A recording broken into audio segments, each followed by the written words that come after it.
الحمدللہ رب العالمین والصلاة والسلام علی محمد الامین اعوذ باللہ من الشیطان الرجیم بسم اللہ الرحمن الرحیم۔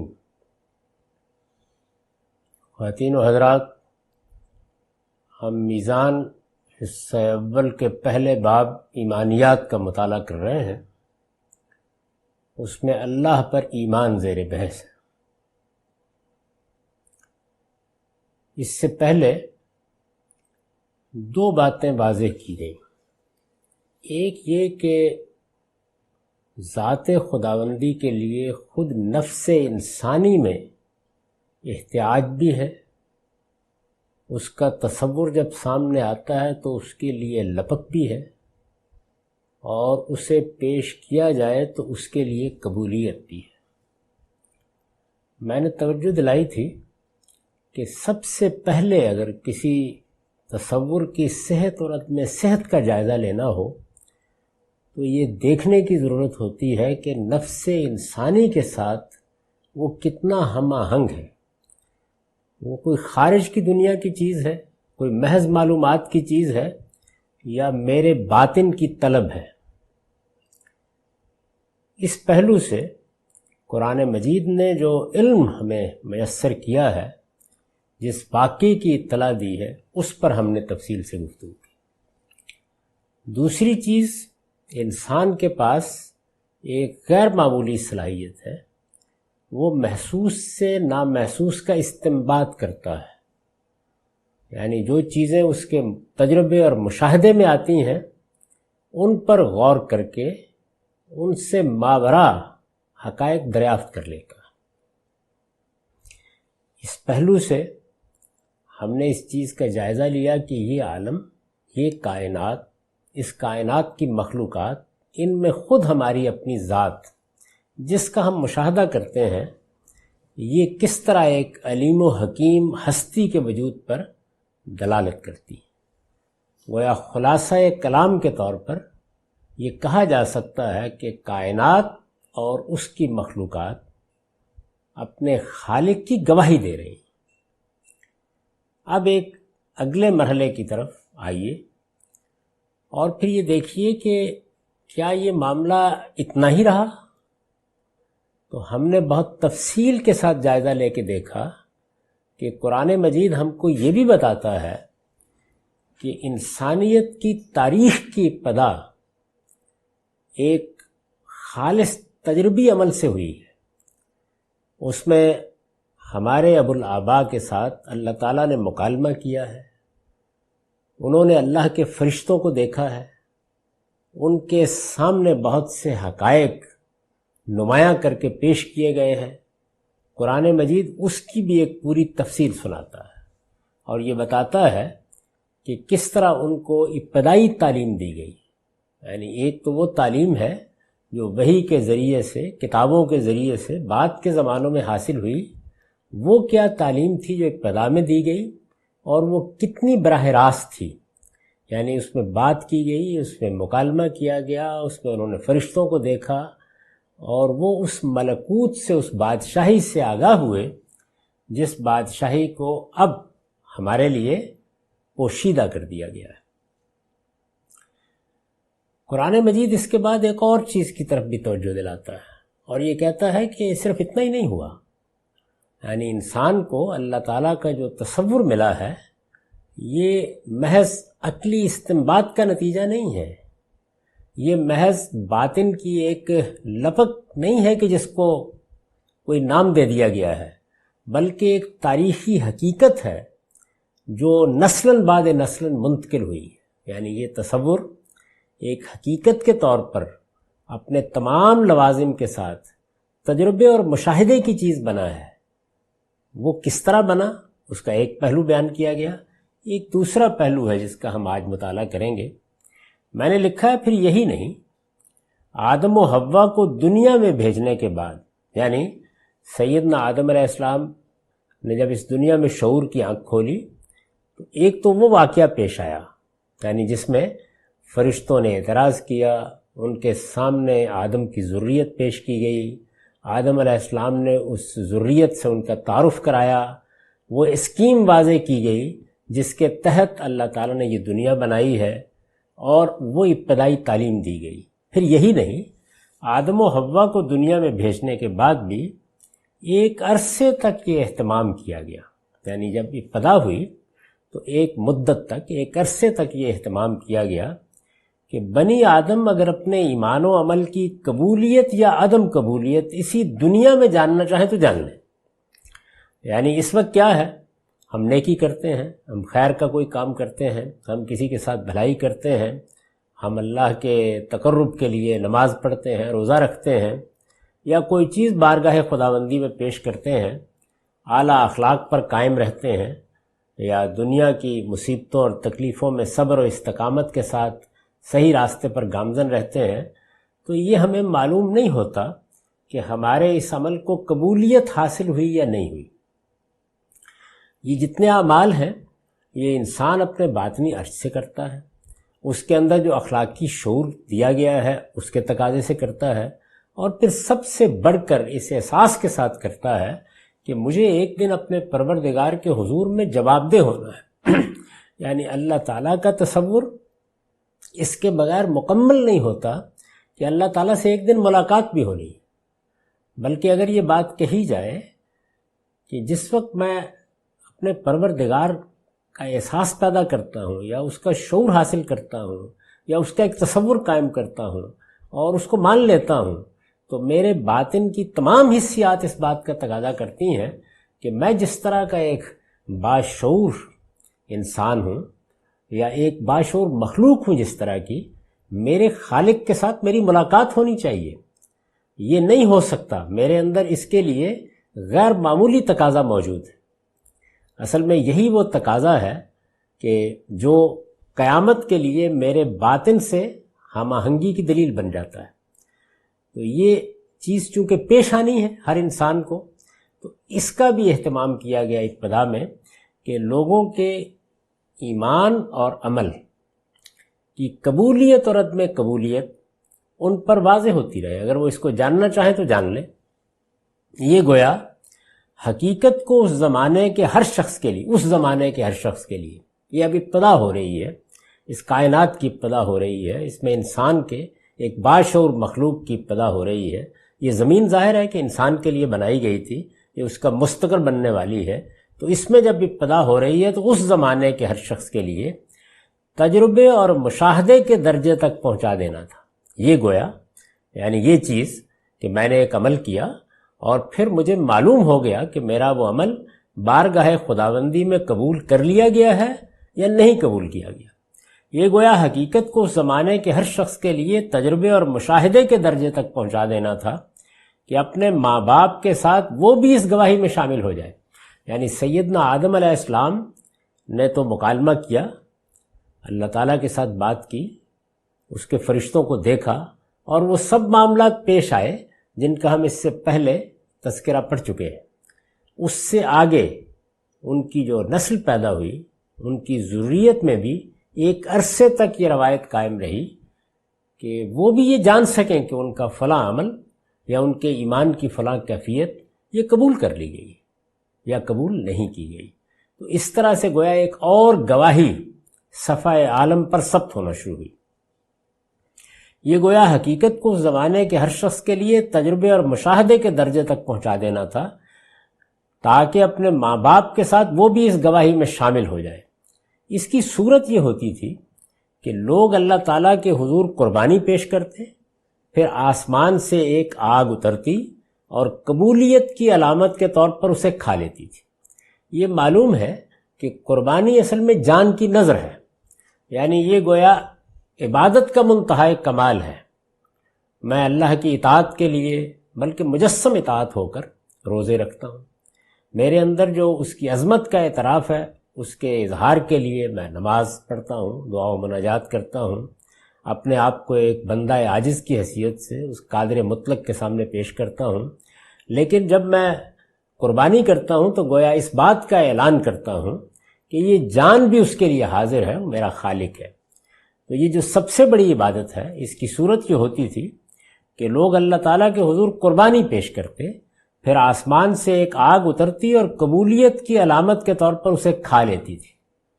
سورہ آل عمران کی آیت 183 میں اس نوعیت کی قربانی کا ذکر ہے، یعنی اس کی کچھ تفصیلات تو بائبل میں ملتی ہیں، قدیم صحیفوں میں ملتی ہیں، لیکن اس کا ایک اجمالی ذکر سورہ آل عمران کی آیت 183 میں ہوا ہے۔ آدم کے بیٹے حابیل کا قتل اسی طرح کے ایک واقعے کے نتیجے میں ہوا تھا۔ سیدنا آدم علیہ السلام کے دو بیٹوں قابیل اور حابیل کی داستان یہ انسانیت کو منتقل ہوئی ہے۔ آدم کے بیٹے حابیل کا قتل اسی طرح کے ایک واقعے کے نتیجے میں ہوا تھا۔ بائبل کا بیان ہے کہ حابیل بھیڑ بکریوں کا چرواہا اور قابیل کسان تھا، یعنی قرآن مجید میں اس واقعے کا اجمالی ذکر ہے، تفصیلات بائبل میں موجود ہے، اور جہاں کہیں تفصیلات بائبل میں موجود ہوتی ہیں وہاں قرآن مجید اجمالی ذکر پہ اکتفا کرتا ہے، الا یہ کہ کسی چیز کی تصحیح مقصود ہو یا کوئی ایسی بات بیان کر دی گئی ہے کہ جس بات میں کہیں کوئی تحریف ہو گئی ہے یا کوئی خرابی واقع ہو گئی ہے یا معاملے کا صحیح رخ نہیں رہا تو وہ اس کو واضح کر دیتا ہے۔ بائبل کا بیان ہے کہ حابیل بھیڑ بکریوں کا چرواہا اور قابیل کسان تھا۔ ایک دن قابیل اپنے کھیت کے پھل کا ہدیہ خدا کے حضور میں لایا اور حابیل اپنی بھیڑ بکریوں کے کچھ پہلوٹے بچوں کا اور کچھ ان کی چربی کا ہدیہ لایا، یعنی یہ گویا انہوں نے بارگاہ خداوندی میں نظر پیش کی۔ یہ ہدیے پیش کیے گئے تو حابیل اور اس کا ہدیہ قبول کر لیا گیا، لیکن قابیل اور اس کا ہدیہ قبول نہیں کیا گیا۔ اس پر قابیل نہایت غضبناک ہوا اور اس نے اپنے بھائی کو قتل کر دیا۔ یہ واقعہ قرآن میں اس طرح بیان ہوا ہے۔ وَاتْلُو عَلَيْهِمْ نَبَأَ ابْنَ آدَمَ بِالْحَقِّ إِذْ قَرَّبَ قُرْبَانًا فَتُقُبِّلَ مِنْ أَحَدِهِمَا وَلَمْ يُتَقَبَّلْ مِنَ الْآخَرِ قَالَ لَأَقْتُلَنَّكَ قَالَ إِنَّمَا يَتَقَبَّلُ اللَّهُ مِنَ الْمُتَّقِينَ لَئِنْ بَسَطتَ إِلَيَّ يَدَكَ لِتَقْتُلَنِي مَا أَنَا بِبَاسِطٍ يَدِيَ إِلَيْكَ لِأَقْتُلَكَ إِنِّي أَخَافُ اللَّهَ رَبَّ الْعَالَمِينَ إِنِّي أُرِيدُ أَن تَبُوءَ بِإِثْمِي وَإِثْمَكَ فَتَكُونَ مِنْ أَصْحَابِ النَّارِ وَذَلِكَ جَزَاءُ الظَّالِمِينَ فَتَبَّتْ لَهُ نَفْسُهُ قَتْلَ أَخِيهِ فَقَتَلَهُ فَأَصْبَحَ مِنَ الْخَاسِرِينَ۔ یہ سورہ مائدہ کی 27 سے 30 تک کی آیات ہیں۔ ان کا ترجمہ یہ ہے کہ انہیں آدم کے دو بیٹوں کا قصہ سناؤ ٹھیک ٹھیک۔ جب ان دونوں نے قربانی پیش کی تو ان میں سے ایک کی قربانی قبول کر لی گئی اور دوسرے کی قبول نہیں کی گئی، یعنی وہ واقعہ قرآن مجید نے بالاجمال بیان کر دیا۔ پھر جس کی قربانی قبول نہیں کی گئی اس نے کہا میں تجھے مار ڈالوں گا۔ دوسرے نے جواب دیا اللہ تو اپنے انہی بندوں کی قربانی قبول کرتا ہے جو اس سے ڈرنے والے ہوں۔ تو مجھے قتل کرنے کے لیے اپنا ہاتھ مجھ پر اٹھاؤ گے تو بھی میں تمہارے قتل کے لیے تم پر اپنا ہاتھ اٹھانے والا نہیں ہوں۔ میں اللہ رب العالمین سے ڈرتا ہوں۔ میں چاہتا ہوں کہ تم نے میرے قتل کا ارادہ کر لیا ہے تو اپنے اور میرے گناہ کا بار تم ہی لے جاؤ اور دوزخی بن کر رہو۔ اس طرح کے ظالموں کی یہی سزا ہے۔ اس پر بھی وہ باز نہیں آیا اور اس کے نفس نے بالآخر اپنے بھائی کے قتل پر اس کو آمادہ کر لیا اور اسے مار کر وہ ان لوگوں میں شامل ہو گیا جو نقصان اٹھانے والے ہیں۔ یہ اس واقعے کا حوالہ ہے۔ اس سے یہ معلوم ہو گیا کہ ایک زمانہ ایسا رہا ہے جس میں ایمان و عمل میں کیا چیز اللہ کی بارگاہ میں قبول ہوئی ہے، کیا چیز قبول نہیں ہوئی، اس کو جانا جا سکتا تھا۔ میں نے عرض کیا کہ بائبل میں اس کی تفصیل یہ ہے کہ قربانی کو آگ آ کے کھا لیتی تھی۔ اگر وہ ایسا کرتی تو اس کا مطلب یہ تھا کہ وہ قبول ہو گئی، اور اگر نہیں تو اس کے معنی یہ تھے کہ اللہ تعالیٰ کی بارگاہ میں وہ ہدیہ یا وہ قربانی یا وہ عمل اس طرح نہیں پیش کیا گیا جس طرح کہ اس کو پیش کیا جانا چاہیے تھا۔ چنانچہ یہاں یہ اصول بھی بیان ہوا ہے کہ اللہ کے ہاں اس طرح کی چیزیں محض چھدہ اتارنے کے لیے نہیں پیش کی جا سکتی، ان اعمال کی بنیاد تقویٰ ہونا چاہیے۔ یہی بات کہی گئی ہے۔ قرآن مجید نے جہاں قربانی کی حقیقت بیان کی ہے وہاں بھی یہی تعبیر اختیار کی۔ چنانچہ فرمایا ہے کہ لن ینال اللہ لحومھا ولا دماؤھا ولکن ینالہ التقوی منکم، یعنی یہ جو تم قربانی کرتے ہو تو اس کا گوشت اور خون یہ اللہ کو نہیں پہنچتا، اللہ کو جو چیز پہنچتی ہے وہ تقوی ہے، یعنی اس کے پیچھے جو محرک ہے، وہ جذبات جو تمہارے اندر ہوتے ہیں، یہ احساس کہ تم اپنے پروردگار کی بارگاہ میں یہ ہدیہ پیش کر رہے ہو، تو گویا یہ نظر ہے اور یہ اس بات کی علامت ہے کہ اگر کسی وقت تمہیں اپنے پورے وجود کو بھی پیش کرنا پڑے، اگر وہ صورت پیدا ہو جائے جس کو قرآن نے بیان کیا ہے کہ ان اللہ اشتری من المؤمنین انفسهم واموالهم بان لهم الجنہ، یعنی اللہ نے خرید لیا ہے، ایمان والوں کے جان و مال کو خرید لیا ہے، اور اس کا صلہ کیا ہے؟ اللہ کی جنت۔ تو اگر یہ چیز ہے تو پھر اس کا مطلب یہ ہے کہ یہ وہ جگہ ہے کہ جہاں پہ قبولیت ہوتی ہے، اللہ تعالیٰ اس کو اپنی بارگاہ میں قبول فرماتے ہیں۔ یہ واقعہ قرآن مجید میں بیان ہوا ہے۔ اب یہ جو تینوں چاروں چیزیں بیان کی گئی ہیں، ان کو ذرا الٹ دیجئے اور پھر یہ دیکھیے کہ ہم کس طرح ان سے متعلق ہوتے ہیں۔ اس وقت میں نے ان کو اس ترتیب سے بیان کیا ہے جو ان کی حقیقی ترتیب ہے۔ حقیقی ترتیب کیا ہے؟ یعنی انسان نے جب شعور کی آنکھ کھولی تو اس کے باطن میں ایک شدید طلب تھی کہ اس کا کوئی خالق ہے، وہ خالق جس سے وہ مناجات کر سکے، جس سے وہ اپنے وجود کی توجیہ کر سکے، آسمان و زمین میں جس کے کرشموں کو دیکھ کر وہ اس سے متعلق ہو سکے۔ تو ایک شدید طلب تھی، ایک پہلو یہ، اور اس طلب کا باعث کیا تھا، اس کی وجہ کیا تھی؟ وہ ایک پورا واقعہ ہے جو پیش آیا اور جو قرآن مجید نے سنایا۔ انسانی عقل، ظاہر ہے کہ انسان کے پاس ایک بڑا ذریعہ یہ ہے کہ وہ چیزوں کا تجربہ کرتا ہے، ان کا مشاہدہ کرتا ہے، اور پھر ان سے چیزوں کو استنباط کر لیتا ہے، حقائق کا استنباط کر لیتا ہے، ان کے ماورا چیزوں کو جاننے کی کوشش کرتا ہے۔ تو یہ دوسرا مرحلہ، اور پھر وہ تاریخ جو میں نے آپ کے سامنے پیش کی، تو یہ اس کی وہ ترتیب ہے جس طرح کی یہ چیزیں انسان کو دی گئیں۔ لیکن اب ہم جب ان سے متعلق ہوتے ہیں تو کیا ترتیب واقع ہوتی ہے؟ تو یہ عالم گواہی دیتا ہے۔ اس طرح گویا عقلی استنباط سے جو چیز حاصل ہوتی ہے وہ پہلے سے موجود ایک تاریخی علم کے ساتھ ہم آہنگ ہو جاتی، اور اس سے پھر آگے وہ قبولیت کا مرحلہ ہے، یعنی کیا باطن میں اس کی احتیاج ہے، کیا میرا اندر اس کا تقاضا کرتا ہے کہ اس کا ایک خالق ہونا چاہیے، اور کیا اس طرح کے کسی تصور کو میں آگے بڑھ کر لپک کر قبول کرنے کے لیے تیار ہوں۔ تو گویا یوں سمجھ لیجئے کہ تاریخ نے ایک چیز کا علم دیا، عقل نے اس کی تصدیق کی، اور میرے باطن نے اس کی قبولیت پر مہر ثبت کر دی۔ تو یہ عمل ہمارے ہاں اس طریقے سے ہوتا ہے۔ اب جب ہم دنیا میں آنکھ کھولتے ہیں، لیکن اس کی اصل تاریخ صحیح ترتیب کے ساتھ کیا ہے؟ وہ ہے کہ جس کو میں نے یہاں قرآن مجید کے حوالے سے بیان کر دیا ہے۔ اس سے واضح ہے، یعنی یہ جو تاریخ ہے اس کو اپنے حوالے سے بھی الٹ کر دیکھ لیجئے اور اس طرح بھی دیکھ لیجئے جس طرح میں نے اس کو یہاں بیان کیا ہے۔ اس سے واضح ہے کہ خدا کا وجود ایک بدیہی حقیقت ہے، یعنی خدا کا وجود ایک بدیہی حقیقت ہے، ایک obvious چیز ہے، ابدع البدیہات ہے۔ مجھے جو تاریخی علم ملا ہے اس کے پس منظر میں خدا کے ساتھ براہ راست مکالمے کی روایت ہے، اس کے فرشتوں کو دیکھنے کی روایت ہے، اپنے اعمال کی قبولیت و عدم قبولیت کی روایت ہے۔ میری عقل اس کی تصدیق کرتی ہے، لمحے بھر کے لیے بھی اس سے مختلف کوئی توجیہ پیش کرنے کے لیے بھی تیار نہیں ہے۔ قبولیت تو بہت بات کی بات ہے۔ نفس انسانی ایک شدید احتیاج کے ساتھ یہ چاہتا ہے کہ اس کے باطن کی اس سے تسکین ہو، یعنی مجھے اپنے مخلوق ہونے کے غیر معمولی گہرے اور اتھاہ احساس کے ساتھ گویا اپنے باطن سے یہ تحریک پیدا ہوتی نظر آتی ہے کہ کوئی مجھے بتائے کہ میں کیا ہوں، میں مخلوق ہوں تو میرا خالق کہاں ہے۔ تو یہ جو عمل ہے یہ سارا کا سارا یہ مل کر اس کو ایک بدیہی حقیقت بنا دیتا ہے۔ یہ محض اب کسی کے بتانے کی چیز نہیں رہتی۔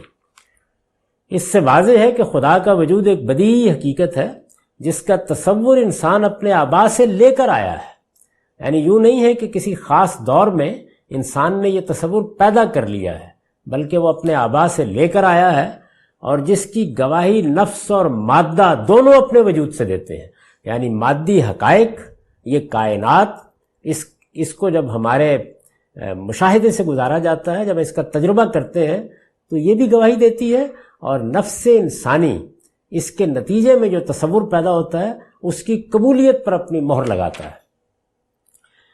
اور جس کی گواہی نفس اور مادہ دونوں اپنے وجود سے دیتے ہیں. لیکن خدا کی ذات کیا ہے؟ یعنی یہ وہ شواہد ہے، یہ وہ استدلال تھا جو قرآن مجید نے ذات خداوندی کے بارے میں پیش کیا ہے. ہمیں یہ بتایا ہے کہ اس طرح نہیں ہے جس طرح کے لوگ پیش کرنے کی کوشش کرتے ہیں کہ توہمات نے جو تصورات پیدا کیے تھے وہی تحلیل اور تجزیے کے عمل سے اور تجرید کے عمل سے گزر کے ایک خدا تک پہنچے. یوں نہیں ہے، بلکہ ہمیں ایک خدا کا علم دیا گیا ہے. وہ علم ہمارے آبا سے ملا ہے، وہ ہماری میراث ہے، وہ انسانیت کی میراث ہے. جس طرح باقی علوم ملتے ہیں اسی طرح ملا ہے. جس طرح باقی علوم جب تاریخی طور پر ملتے ہیں تو وہ ایک دور کے تجربے اور مشاہدے پر مبنی علوم ہوتے ہیں. یہ بھی ہمارے آبا کے تجربے اور مشاہدے پر مبنی علم ہے، اور پھر اس سے آگے بڑھ کر عقل اس کی تصدیق کرتی ہے، نفس اس کو قبول کرتا ہے. یہ تین چیزیں اگر کسی تصور کے ساتھ اکٹھی ہو جائیں تو اس سے زیادہ بڑی حقیقت کوئی نہیں ہوتی. یہ استدلال یا یہ شواہد ہے جو قرآن مجید پیش کرتا ہے ذات خداوندی کے بارے میں. لیکن خدا کی ذات کیا ہے؟ یعنی اب ظاہر ہے کہ اگلا سوال یہ پیدا ہوتا ہے کہ یہ بات تو ٹھیک ہو گئی کہ ایک خالق ہے، ہم مخلوق ہیں اور وہ ہمارا بنانے والا ہے، وہی تنہا خالق ہے، یہ بات ٹھیک. لیکن اس کی ذات کیا ہے؟ یعنی کیا وہ ہماری ہی طرح ہے یا کوئی اور ہستی ہے؟ اس کی ذات کیا ہے؟ اس کی صفات کیا ہے؟ اس لیے کہ ہم اس دنیا کے اندر ان دونوں ہی چیزوں سے پہچانتے ہیں کسی چیز کو، ذات، صفات. وہ سنن کیا ہیں جو اس نے اپنی ذات کے لیے مقرر کر رکھے ہیں؟ اگر وہ ایک زندہ جاوید ہستی ہے، وہ خداوند ہے، وہ اس عالم کا نظم چلا رہا ہے، تو پھر وہ کن اصولوں پر چلا رہا ہے؟ کیا قوانین ہیں جس کے ساتھ وہ ہم انسانوں سے معاملہ کر رہا ہے؟ انسان اگر اپنے پروردگار کی معرفت حاصل کرنا چاہے تو یہ سوالات اس کے ذہن میں لازماً پیدا ہوتے ہیں. اور یہ دیکھیے کہ یہ تینوں ہی سوالات ہیں. یعنی کسی چیز کے بارے میں ہم یہ جاننا چاہتے ہیں کہ اس کی ذات کیا ہے، اس کے صفات کیا ہیں، اور اگر وہ ایک فعال ہستی ہے تو پھر اس کے معاملہ کرنے کے طریقے کیا ہیں. یہ تینوں چیزیں ہیں جن کو ہم جاننا چاہتے ہیں جب کسی چیز کی معرفت حاصل کرنا چاہتے ہیں. انسان اگر اپنے پروردگار کی معرفت حاصل کرنا چاہے تو یہ سوالات اس کے ذہن میں لازماً پیدا ہوتے ہیں. ایمان کے لیے یہ معرفت ضروری ہے، یعنی ماننا ہے تو ظاہر ہے کہ پھر ان تینوں سوالوں کا ایک واضح جواب ملنا چاہیے. قرآن نے جب اللہ تعالیٰ پر ایمان کا مطالبہ کیا ہے تو ان سوالوں کا جواب بھی دیا ہے. یعنی قرآن مجید جو سب سے بڑی بات ہے جس کا مطالبہ لے کر آیا ہے وہ کیا ہے؟ پروردگار کے ساتھ ہمارا تعلق. وہ ہمیں اس کا تعارف کراتا ہے، اس کی صفات کا تعارف کراتا ہے، اس کی ذات کا تعارف کراتا ہے، اور پھر ہم سے مطالبہ کرتا ہے کہ ہم اس پر ایمان لائیں. ہم پورے شعور کے ساتھ یہ تسلیم کریں کہ ہم مخلوق ہیں، وہ ہمارا خالق ہے، ہم ہیں کہ جن کی پرورش وہی کر رہا ہے، جن کا مالک وہی ہے، جن کا آقا وہی ہے. اس پورے عالم پر اسی کی بادشاہی قائم ہے، اور وہی ہے کہ جس کے سامنے ہمیں سر نیاز جھکانا ہے، وہی ہمارا معبود بھی ہے. یہ جب قرآن مطالبہ کرتا ہے تو پھر ان سوالوں کا جواب بھی دیتا ہے. یہ جواب کیا ہے ہم یہاں اس کی وضاحت کریں گے. یعنی ہم ایک ایک چیز کو لیں گے اور پہلے ذات کے معاملے کو دیکھیں گے کہ اس میں قرآن مجید نے کیا جواب دیا ہے. صفات کو ایک ایک کر کے دیکھیں گے اور پھر سنن الہیہ کا مطالعہ کریں گے. ان سب چیزوں کا مطالعہ کرنے سے پہلے چند چیزوں پر توجہ دلانا ضروری ہے. ایک تو یہ سمجھ لیجئے کہ ہم جب ذات خداوندی کے بارے میں یہ تصور پیش کرتے ہیں تو اس میں عقلی استدلال میں ہم مخلوقات کو پیش کر کے انسان کو توجہ دلاتے ہیں کہ دیکھیے یہ مخلوقات ہیں جو یہ چاہتی ہیں، اپنے وجود سے تقاضا کر رہی ہیں کہ ان کا ایک خالق ہونا چاہیے۔ اس استدلال کو جب سادہ طریقے سے پیش کر دیا جاتا ہے تو بالعموم ایک عامیانہ سا سوال ہوتا ہے اس پر، اور وہ یہ کہ بہت اچھی بات ہے اگر آپ یہ کہتے ہیں کہ تمام مخلوقات کا ایک خالق ہے، تو پھر یہ بتائیے اس خالق کا خالق کون ہے؟ یہ سوال اپنی ذات میں ایک غلط سوال ہے۔ یہ کیوں غلط ہے اس پر متنبہ ہو جانا چاہیے۔ یعنی ہم یہ کیوں کہتے ہیں کہ اس کائنات کا ایک خالق ہونا چاہیے، میں یہ کیوں کہتا ہوں کہ میرا ایک خالق ہونا چاہیے؟ اس لیے کہ میرے تجربے اور مشاہدے میں جو کائنات آئی ہے اور اپنا وجود آیا ہے، وہ پکار کر کہہ رہا ہے کہ وہ مخلوق ہے۔ یعنی کسی شے کی اگر نوعیت ایسی ہے کہ وہ اپنی توجیہ خود کر رہی ہے، اس کو آپ دیکھتے ہیں، اس کو پرکھتے ہیں، اس کا تجربہ کرتے ہیں، وہ آپ کے مشاہدے میں آتی ہے اور وہ ہر پہلو سے اپنی توجیہ کر دیتی ہے، اپنے وجود کو ایکسپلین کر دیتی ہے، وہ کوئی سوال پیدا نہیں کرتی، تو آپ کیوں اس کا خالق ڈھونڈیں گے؟ تو یہ جو ہم اس کائنات کا خالق مانتے ہیں یا یہ کہتے ہیں کہ اس کائنات کا خالق ہونا چاہیے، تو اس کی بنیاد وہ استقراء ہے۔ یعنی یہ کائنات، اس کی تمام مخلوقات، یہ جس درجے میں بھی ہمارے مشاہدے میں آتی ہے، یعنی ابتدائی سطح پر آئیں، ایک دہقان کی سطح پر آئیں، ایک صحرا کے بدو کی سطح پر آئیں یا ایک سائنسدان کی سطح پر آئیں، یہ اپنی ایکسپلیشن دینے سے قاصر رہ جاتی اور اپنے وجود کے بارے میں یہ اذعان پیدا کرتی ہیں کہ یہ مخلوق ہیں، بنی ہوئی ہیں۔ یعنی بنانے والا کون ہے، یہ بات کی بات ہے۔ میرے سامنے یہ میز پڑی ہوئی ہے، یہ کتاب لکھی ہوئی ہے، یہ اپنے وجود سے یہ بتا رہی ہے کہ یہ ایک تصنیف ہے، یہ ایک تخلیق ہے، یہ ایک مخلوق ہے، بنی ہوئی ہے، یہ کریٹڈ ہے۔ اس کا یہ مشاہدہ ہے جو یہ سوال پیدا کر دیتا ہے کہ پھر اس کا مصنف کون ہے، اس کا خالق کون ہے، وہ کون سا ہاتھ ہے، وہ کارپینٹر کون ہے کہ جس نے اس کو وجود بخشا ہے۔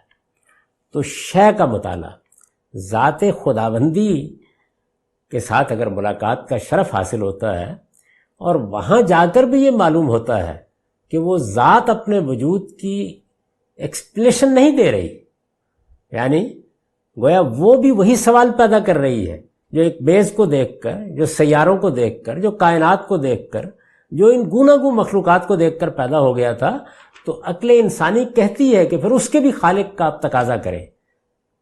یعنی اگر بالفرض تھوڑی دیر کے لیے برسبیل تنزل یہ بات مان لیجئے، تو یہ شے ہے جو اپنے وجود میں پہلے اپنے مخلوق ہونے کا اذعان پیدا کرتی ہے، تب یہ سوال پیدا ہوتا ہے کہ اس کا خالق ہونا چاہیے۔ یہ کائنات کرتی ہے۔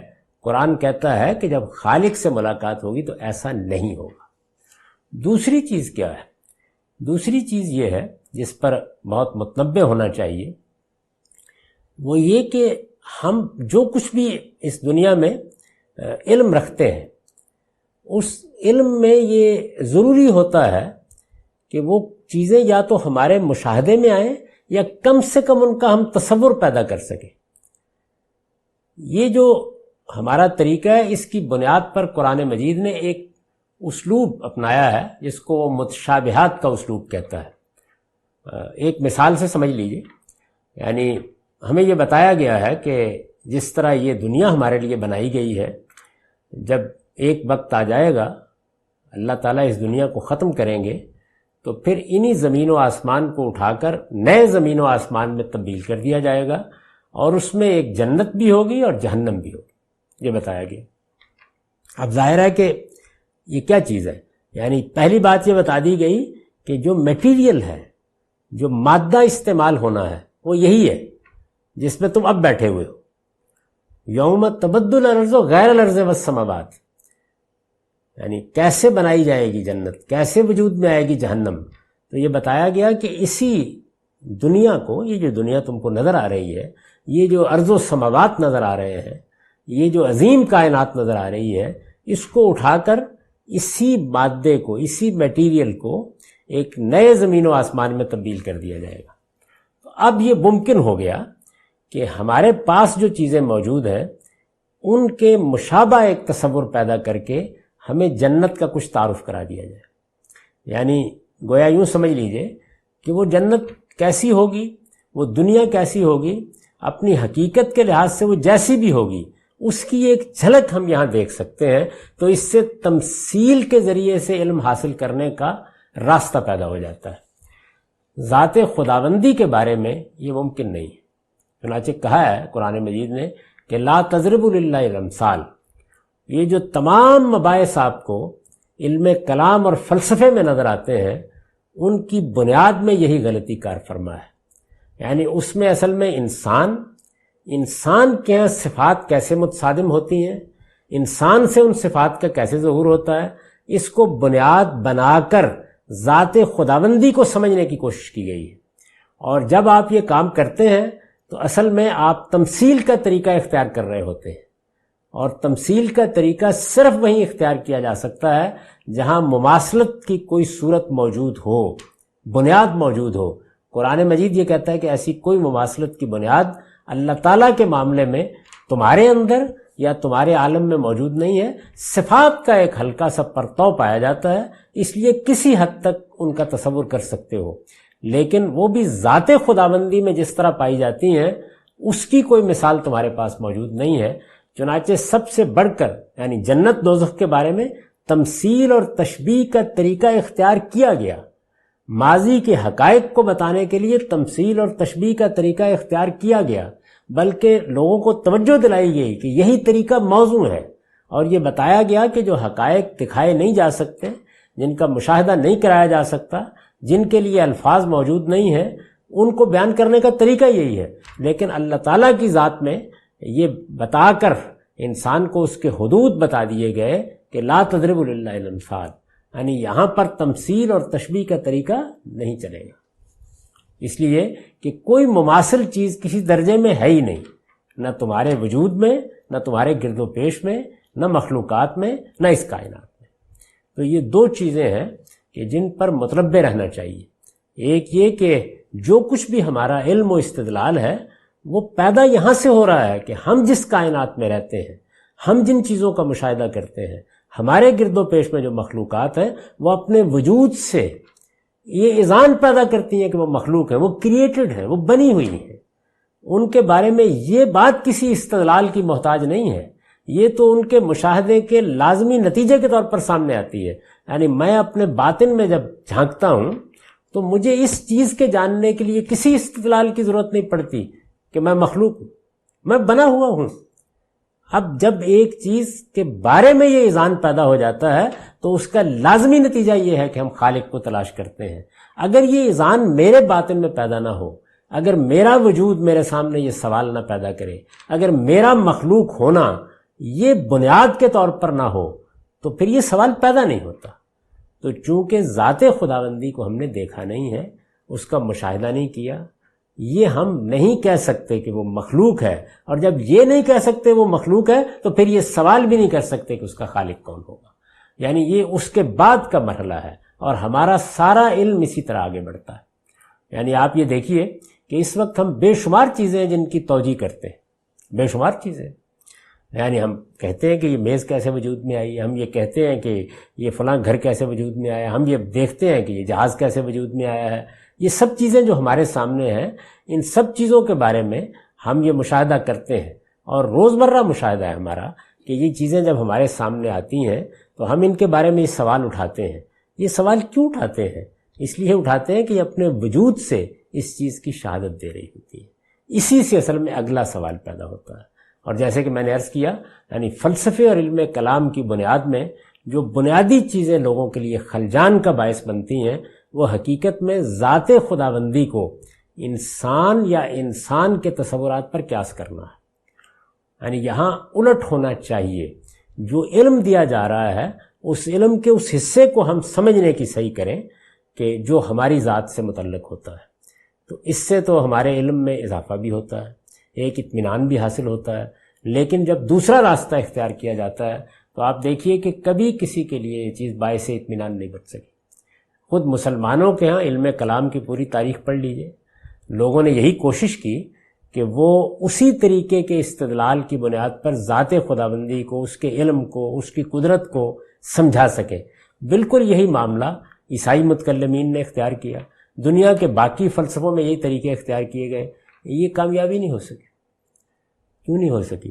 ایک جملے میں قرآن نے اس کی طرف توجہ دلائی ہے کہ ذات خداوندی کے لیے تمہارے پاس کوئی بنائے تمثیل موجود ہی نہیں، اور جب بنائے تمثیل موجود نہیں ہے اور بہت تنبیہ کے انداز میں کہا ہے کہ اللہ تعالیٰ کے لیے یہ تمثیلات بیان کرنے کا طریقہ نہ اختیار کرو، تو اس سے گویا یہ بتا دیا ہے کہ یہاں انسان کے علم کے حدود کیا ہیں۔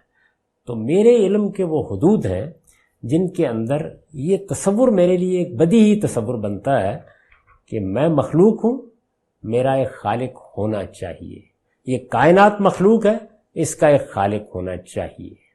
میری تاریخ یہ تصور مجھے منتقل کرتی ہے، انسانیت کی پوری میراث ایک آسمانی خدا کا تصور مجھے دے رہی ہے، اس کی تاریخ قرآن مجید نے تصحیح کر کے مجھے سنا دی ہے۔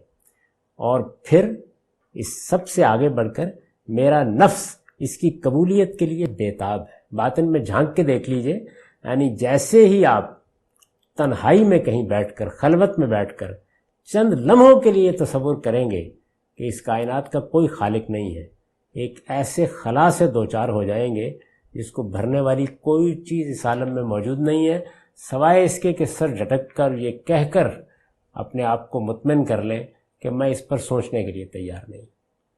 یہ ایسی غیر معمولی چیز ہے، ایسی غیر معمولی چیز ہے۔ تو اس میں اب ظاہر ہے کہ ہمیں یہ مطالعہ کرنا ہے کہ ذات کے بارے میں، صفات کے بارے میں، سنن کے بارے میں قرآن مجید کیا تصور دیتا ہے۔ سب سے پہلے ذات، اللہ تعالیٰ کی ذات کے بارے میں قرآن نے پوری صراحت کے ساتھ واضح کر دیا ہے کہ وہ کسی طرح انسان کے حیطۂ ادراک میں نہیں آ سکتی۔ یعنی قرآن مجید بالکل واضح طور پر بتا دیتا ہے کہ اگر اس کی صحیح کرو گے، ذات خداوندی کو اپنے حیطۂ ادراک میں لانے کی کوشش کرو گے، اور میں یہ عرض کر چکا کہ انسان کے حیطۂ ادراک میں جو چیزیں آتی ہیں براہ راست تجربے اور مشاہدے سے آتی ہیں۔ ظاہر ہے اس میں ہمارے حواس ہیں، ان کے کچھ حدود ہیں، حواس کو ہم بڑھا بھی لیتے ہیں۔ اس وقت ہماری جتنی تحقیقات ہیں یا سائنس میں جو کارنامے انسان نے دکھائے ہیں، ان کو اگر ایک لفظ میں بیان کریں تو وہ کیا ہے؟ اس میں ہمارے حواس کی قوت کو بہت بڑھا دیا گیا ہے، غیر معمولی طور پر بڑھا دیا گیا ہے۔ تو یا اس طرح ہمارے حیطۂ ادراک میں آئیں گی، یا پھر استنباط کا طریقہ اختیار کیا جائے گا، اور استنباط کے طریقے میں کوئی محسوس ہوتا ہے جس سے نامحسوس تک ہم پہنچتے ہیں۔ تو ذات خداوندی یعنی یہ تصور کہ اس کائنات کا ایک خالق ہونا چاہیے، اس میں تو محسوس اس نامحسوس تک لے جاتا ہے، لیکن یہ کہ وہ کیا چیز ہے کہ جس کو ہم بنائے تمثیل بنا کے یا ایک محسوس حقیقت کے طور پر جان کر اس سے اس ذات کا تصور پیدا کر سکیں، ایسی کوئی چیز ہمارے پاس موجود نہیں ہے۔ تو اس لیے پہلی چیز جس کی طرف قرآن مجید نے توجہ دلائی اور متنبہ کیا وہ یہ ہے کہ کسی طرح انسان کے حیطۂ ادراک میں وہ ذات نہیں آ سکتی۔ تو گویا پہلے ہی مرحلے میں یہ بتا دیا کہ ذات کو گرفت میں لانے کی کوشش مت کرو، اس میں ایاز قدر خود بشناس۔ میں نے کئی مرتبہ اس جانب توجہ دلائی ہے کہ انسان نے حقیقت تک پہنچنے کے لیے جب اپنی عقل کا راستہ اختیار کیا تو عقل ایسے ہی کام کرے گی نا، یعنی کچھ بدیہات ہوں گی، کچھ اضطراری علم ہوگا، کچھ مقدمات وجود میں آ جائیں گے، ان سے کچھ چیزوں کا استخراج کیا جائے گا، ان کو ڈیڈکٹ کیا جائے گا، کچھ چیزوں کو انفر کیا جائے گا، ان کا استنباط کیا جائے گا۔ ایک طریقہ یہ ہے۔ اس سے جو علم وجود میں آیا اس کو ہم فلسفہ کہتے ہیں۔ اس علم کی تاریخ ہمارے سامنے ہے، وہ کہاں پہنچا اور اس نے انسان کو کہاں لا کے چھوڑ دیا، وہ ایک المناک داستان ہے۔ اس سے انسان نے بہت کچھ پایا بھی ہے۔ ہر سفر کے کچھ غیر معمولی نتائج ہوتے ہیں، یعنی جو لوگ سونا بنانے نکلے تھے وہ علم کیمیا کے وجود میں آنے کی بنیاد بن گئے۔ تو اس فلسفے کے سفر نے بھی بہت سے علوم کو جنم دے دیا ہے۔ سائنس اسی کے بطن سے پیدا ہوئی ہے، نفسیات کا علم اسی کے بطن سے پیدا ہوا ہے، اور بے شمار چیزیں۔ آج بھی جب ہم اس علم کا مطالعہ کرتے ہیں تو اصل میں انسان کی اس تگ و دو کا مطالعہ کرتے ہیں جس میں وہ حقائق کو دریافت کرنا چاہتا ہے۔ اسی طرح ایک دوسرا راستہ یہ ہے کہ انسان نے سیر باطن کی۔ انسان کے باطن کی ایک دنیا ہے جس کا وہ مشاہدہ کرتا ہے۔ سب سے بڑھ کر وہ دنیا اس وقت سامنے آتی ہے جب ہم رات میں سوتے ہیں اور ہمارا نفس جو کچھ اس کے پاس موجود ہے اسے تمثیلات میں ڈھالنا شروع کرتا ہے، جس کو ہم خواب سے تعبیر کرتے ہیں۔ تو انسان نے اس راستے کو بھی اختیار کیا، اس راستے کے جو نتائج ہیں وہ بھی موجود ہے، وہ صوفیانہ مذاہب کی صورت میں ہے، جس میں سب سے بڑے مذہب کی حیثیت سے اگر نام لیا جا سکتا ہے تو وہ بدھ مت ہے، یعنی جس میں سیر باطن کے ذریعے سے آپ کو نروان حاصل ہوتا ہے، حقیقت کا ادراک ہوتا ہے۔ تو یہ طریقہ ہم اختیار کرتے ہیں۔ اور پھر انبیاء علیہ السلام کی تعلیم، تو انبیاء علیہ السلام کی تعلیم میں یہ بتا دیا گیا ہے کہ نہ وہ طریقہ جو اختیار کیا گیا یعنی انسانی عقل کا، اس کے پاس کوئی بنا موجود ہے کہ وہ ذات کو گرفت میں لے سکے، اور اس طریقے کے بارے میں بتا دیا گیا کہ اس میں جو کچھ بھی انسان کو مشاہدات ہوتے ہیں وہ حقیقت میں ایک ایلوژن ہے جس میں وہ مبتلا ہوتا ہے، وہ اصل میں اپنے نفس کی تمثیلات کو دیکھتا اور ان کو حقیقت سمجھ لیتا ہے۔ اس پر ہم تفصیل سے کسی وقت بات کریں گے۔ یہاں کہنا یہ مقصود ہے کہ انبیاء علیہ السلام کے ذریعے سے جو علم ہمیں دیا گیا اس میں یہ بنیادی بات واضح کر دی گئی کہ ذات یعنی ذات بحیثیت ذات وہ انسان کے حیطہ ادراک میں نہیں آ سکتی، اس لیے کہ ادراک کے ذرائع جس ہستی نے پیدا کیے ہیں وہ تو یقیناً انہیں پا سکتی ہے اور ان کا احاطہ بھی کر سکتی ہے، لیکن یہ ذرائع کسی طرح اس کا احاطہ نہیں کر سکتے جو خود ان کا احاطہ کیے ہوئے، یعنی جب وہ ذات اپنے علم سے گھیرے ہوئے ہے تمام ادراک کے ذرائع کو، تو پھر یہ کیسے اس کا ادراک کر سکتے ہیں؟ اس کو قرآن مجید نے آگے بیان بھی کیا ہے۔ اس بنیادی استدلال سے یہ بات واضح کر دی گئی ہے کہ انسان کو اپنے حدود اس میں سمجھ لینے چاہیے۔ چنانچہ آگے ہم بعض مثالیں دیکھیں گے کہ انبیاء علیہ السلام نے بھی جب یہ خواہش کی تو اس کا کیا جواب دیا گیا۔ ان تفصیلات کے لیے اب آئندہ نشست کا انتظار کیجیے۔ اقول قولی ھذا واستغفر اللہ لی ولکم ولسائر